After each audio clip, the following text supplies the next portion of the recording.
If you want to enable developer options on your Huawei MatePad Air running Harmony OS 6.1, here's how to do it. So first, we're going to go to Settings. Once that opens up, we're going to want to go to the nickname right here, and that is where the About is. From About, we're going to want to go to Software Version, and then go ahead and tap it 7 times. 1, 2, 3, 4, 5, 6, 7.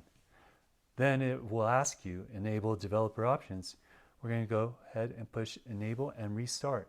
At this point, you will have to tap in your PIN code. So let's go ahead and do that.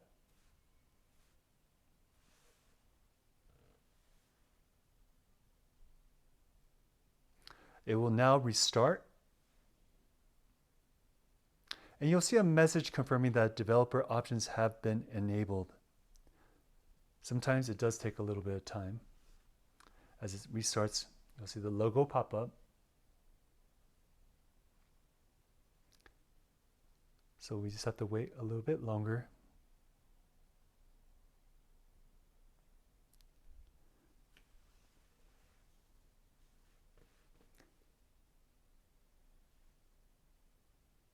And like I said, this is for the Harmony 6.1, which is the newest update as of 2026. In the old version, like around Harmony OS 4 or 5, the About and everything was differently placed. Okay, so I'm going to go ahead and turn it back on. So then we're going to want to go back into Settings. And then we're going to look for System and Updates. Right here, you'll see System is no longer System and Updates anymore. Okay, so we're going to go to Systems. Then we're going to scroll down and you'll see Developer Options. Go ahead and click that.